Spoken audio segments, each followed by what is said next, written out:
I'm posting through this botnet, so don't even think about getting cute and trying to find me.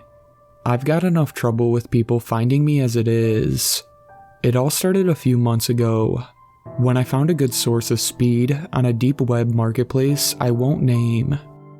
I live in a town so small and bland that even the local high school kids don't bother selling drugs. It's boring as sin here, which is one of the reasons I started ordering speed online in the first place. I was always very cautious. I tumbled my bitcoins carefully and ensured that every transaction was well encrypted. Yes, before you even ask, the proxies I used were fully configured and trustworthy ones. It wasn't a technology that failed me at all. Actually, it was a single mistake in judgment. To a single trusted seller, I gave my real physical address. At first, I was only getting small packages for my personal use, so it was easy to have them delivered to the house of an old woman who lived nearby. Her live-in nurse constantly checked the mail very late in the day, so there was never much of an issue in retrieving the speed before it was noticed. But my habit grew, and I began to introduce my close friends to the drug. So eventually, I contacted my seller about ordering much larger quantities, enough for me to sell locally. We began to work like business partners in a supply chain, and I was placing substantial orders regularly. The speed originally came to me in small padded envelopes, but now it would have to be shipped in a large cardboard box. The envelopes always fit easily inside a mailbox, but a box like this would have to be delivered to the front door. I couldn't have the mailman walking up to a stranger's driveway to ring the doorbell, so I requested that the speed started being directly sent to me. I knew by this point that the seller was legitimate and a reliable source, so trusting him with my address just seemed safer than the alternative. We had become something like casual friends by this point, and began to do things together like frequent the same deep web communities and chat if we were both online. My seller was wickedly funny sometimes, and really seemed to be a nice guy. I guess that's part of why I trusted him. But then again, it's not his fault about what happened. Recently though, I got a totally unsatisfactory shipment. The pressed pills looked right at first, but tasted like bitter flour and were far too brittle. They produced no high at all. I had been stiffed, and when I checked the marketplace, I found that my seller's account had been closed out. He left no message to explain it. I assumed that he just ripped me off, but it also didn't seem like something he would do. I wondered if I misjudged him. Yesterday, I noticed that one of his accounts was actively posting on one of the small community forums. I contacted him immediately in a private message and asked whether he knew that this last batch was complete bunk. It took about 25 minutes before I got any response, but suddenly, the messages began pouring in. The person you're trying to contact has passed away. Sorry. 3 whole weeks with no visitors. Isn't that funny? He had almost no food in his house when I killed him, so I didn't even need to clear out the fridge to store his meat. I've been poking around his computer too. I wrote back and accused him of taking a weird joke too far. I told him that he at least owed me an explanation for the last shipment. You never smelled bone meal? Did you ever have a garden as a kid or anything? There was a brief pause, and then a short volley of messages appeared before I could form my response. You know, you actually don't live too far away from where I am now. Isn't that something? Well, be seeing you. What do you think? It's probably just a scheme to scare me off, right? I don't even know where to start. I can hardly think straight, have lost all my appetite, can't sleep, not with what I know now. I hope that anyone who sees this can learn from my mistake before it's too late. What started as mere curiosity has ruined my life. I am a computer science major and have loved computers from a young age, The ability to create such powerful programs and interfaces through the mere utilization of code has always amazed and fascinated me. It's 8 p.m. I'm at the local high school. I teach an after-school intro to programming class every weekend. Not a bad job. $15 an hour is not too shabby, and most of the students who take my class are reasonably intelligent and disciplined. As my class was coming to a close, one of my students motioned me to come over. "Sir, what is this?" I glanced at his screen as he moved his mouse over an application saved to his desktop entitled Tor. It's just a web browser, like Windows or Chrome, except it allows the user to search the web anonymously and is highly encrypted, meaning it is nearly impossible to trace or record any internet activity, I explained. He stared hard at the application for a moment, like he was pondering something. "So nothing I do on Tor can be tracked back to me? Could I access the deep web on something like this?" "I suppose you could access most anything on it," I replied frankly, before walking back to the front of the class. "Thank you for your time today, class. I hope you all learned something new about using JavaScript on web platforms. Tomorrow I look forward to seeing all your complete HTML projects. Enjoy your evening. Class is dismissed." Like every other day, I drove straight home, watched Netflix for an hour, then went straight to bed. Needless to say, I didn't have the greatest social life. The next day is when things started to get weird. When I showed up to class 15 minutes early to prepare, I found that same boy sitting outside waiting. "What are you doing here so early?" I asked, genuinely perplexed. He looked at me straight in the eye, and I felt immediately that something was wrong. There's something I need to show you," he stammered. I felt uneasy and confused. This behavior was unlike him. He hardly ever talked in class. With the exception of an occasional question, much less showed emotion. I downloaded Tor on my computer last night after I got home. I was curious and just wanted to check it out, he said uneasily. But when I woke up in the morning, I noticed I received several anonymous messages. He pulled out his phone, unlocked it, and handed it to me. My eyes were immediately widened. "Stop now. We know who you are. We know all about you. Stop what you are doing. This is your only warning. We are watching you." There was no phone number attached. It just said, "Private caller." Probably just a prank text, I reasoned. "Do you think this could be related to Tor?" he asked nervously. "Nah, I doubt it. The shadiest stuff that ever happens here is the buying and selling of illegal weapons, drugs, and stuff like that. I've never heard of anyone getting stalked from using it. Plus, there's no way they could get your phone number, especially when you're using an encrypted browser," I declared, trying my best to sound confident. "Wait, about what time did you use Tor last night?" "Like 9:30, right before I went to bed." "And what time did you get those texts?" 9:41, he said, blinking slowly. "I'm not gonna lie, that's really weird. Just don't use Tor tonight and see what happens." "I won't. I definitely won't. Thank you for your reassurance."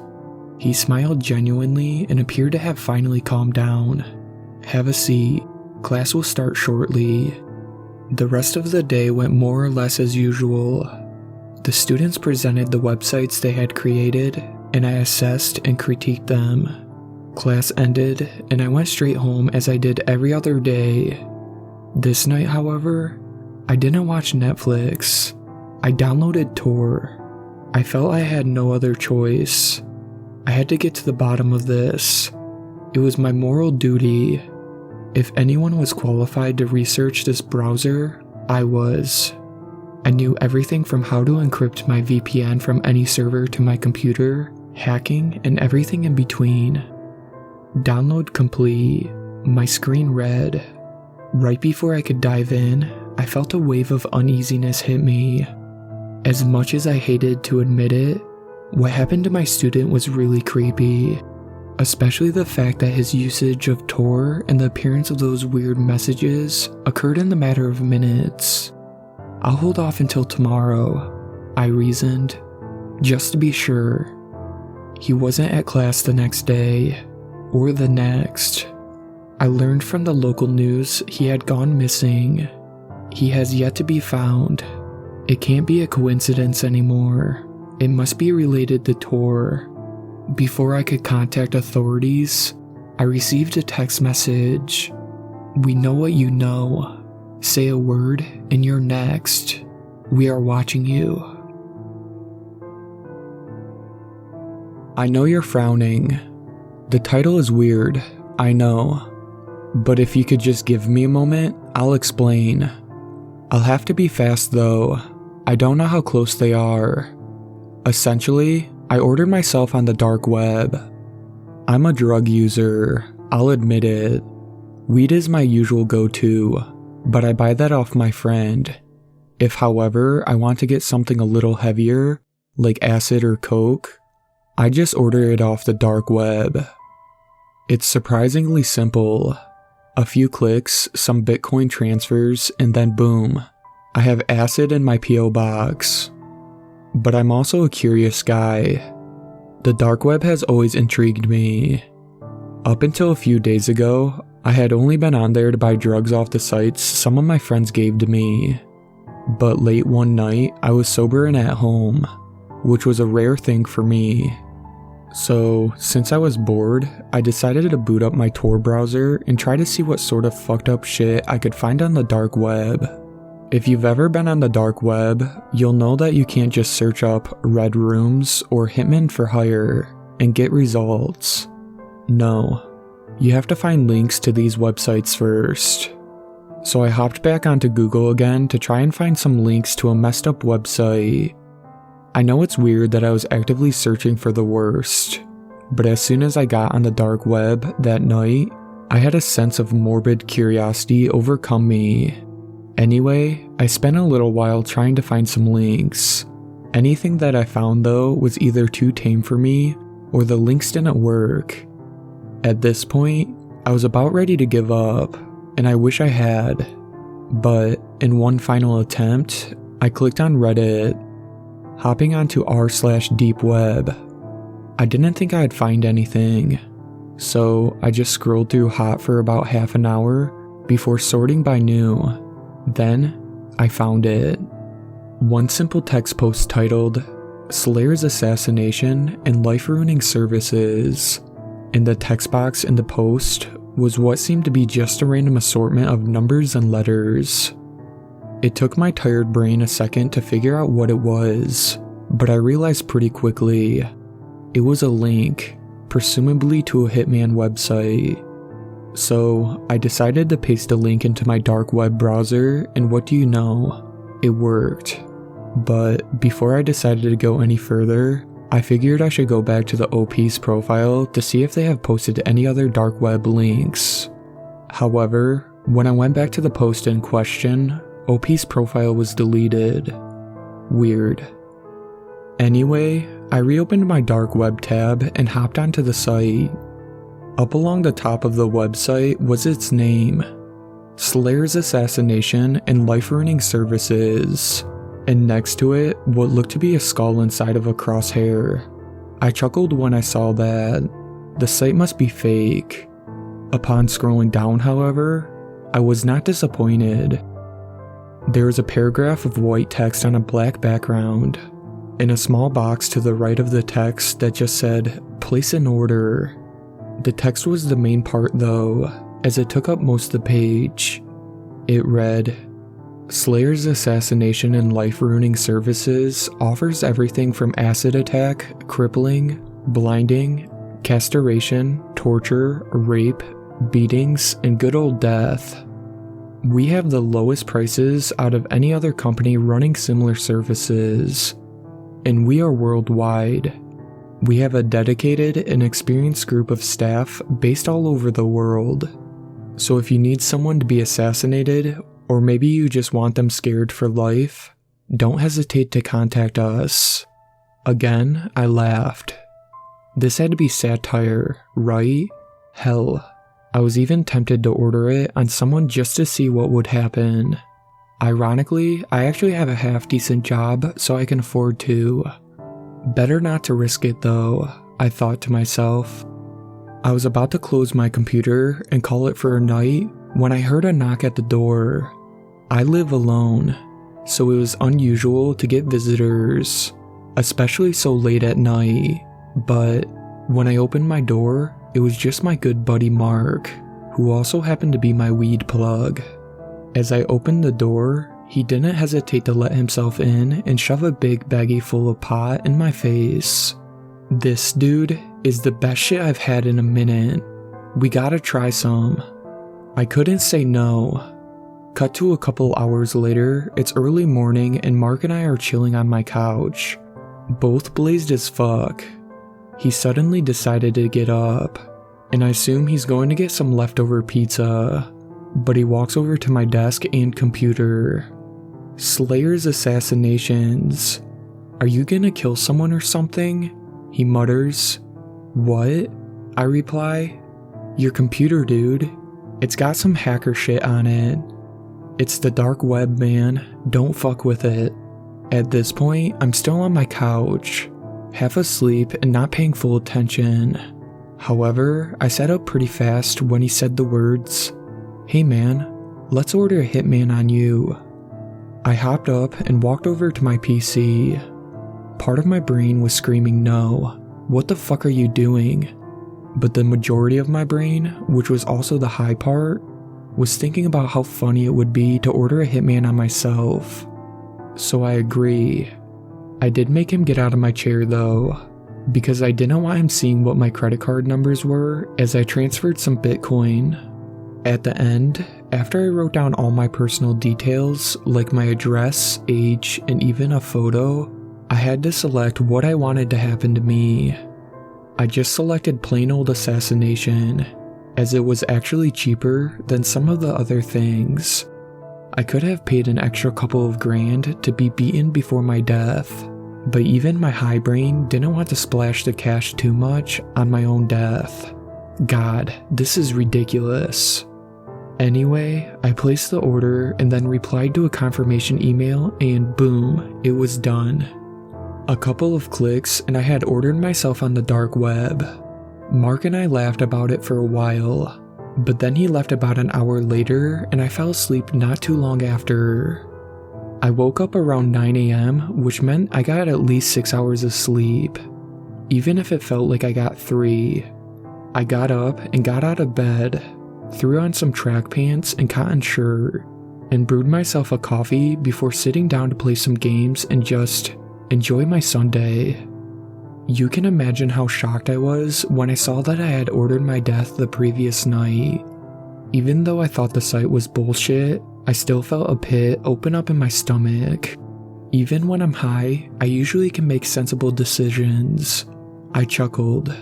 Not like I could remember it anyway, but I guess Mark's new shit really was good. I would assume a normal human being would do something else, but I was still kind of out of it from the night before, so I just carried on with my day. I was a little more paranoid, sure, but as I said, I just assumed it was bullshit. I even laughed at the email I got from the website, saying that their hitman has been dispatched and was on its way. It was like ordering a package off Amazon. I was tempted to email back and ask for same-day delivery, but I didn't need to ask because that's exactly what I got. I didn't see it arrive, but around the time I started to cook myself a shitty dinner, I noticed a blacked-out sedan parked on the other side of the road from my house. I didn't live in a rural area, but there was a lot of trees and bushes between each of the houses on my street, so I would be surprised if any other house saw the car except for mine. At this point, I was freaking out. What if the site was real? Even though I'm a big guy, I was freaking out. I don't own any weapons, aside from a slightly larger than average kitchen knife. Fuck it. I'm confronting it, I decided. I put on a hoodie and slid the knife into the front pocket before waltzing on out of my house and walking right up to the driver's side window of the vehicle. Even I was astonished at my own courage. Knocking on the window, nothing happened. It was rather anticlimactic. I was fully prepared to have to fight for my life, all because I did something really dumb while I was baked. But, like I said, nothing happened. I even put my head right up to the window, as if there was a reflection, to try and get a better look to see what's inside. I could barely see what was inside of the car, but all I could make out were 2 empty seats. No one was even inside. I had got all hyped up for nothing. I decided to wait out by the car for a bit, but after a half hour or so, I was hungry and had to go back inside and take my dinner out of the oven. I swear, it was only a minute between me going inside to take my dinner out of the oven and looking back out of the window, and the car being gone. I didn't even hear it go. Guess I'm eating my dinner with all my curtains closed and doors locked, I muttered to myself. I had just started to calm down when the power shut off. It was sunny outside, and coupled with the car, I now knew this was the real deal. I had signed my own death warrant. I ran into my upstairs bedroom and locked the door, and then hid under the bed. I couldn't call the cops. What would I say? Oh yes, hello sir. Turns out while I was super high, I paid $5,000 for some anonymous hitman to kill me, and now he's arrived. Send an officer ASAP, please, and thank you. So I just stayed hiding under my bed, and I still am now. I've been here for an hour now writing this. Think of this as my epitaph. I know I'm screwed. Just a minute ago, I heard my back door slowly creak open. This piece of writing may seem humorous to you, the reader, but in reality, as you read this, I'm under my bed praying to a God that lost all faith in me years ago to spare me, to let me go. But I know that won't happen. My bedroom door just opened and I can see a big pair of black boots.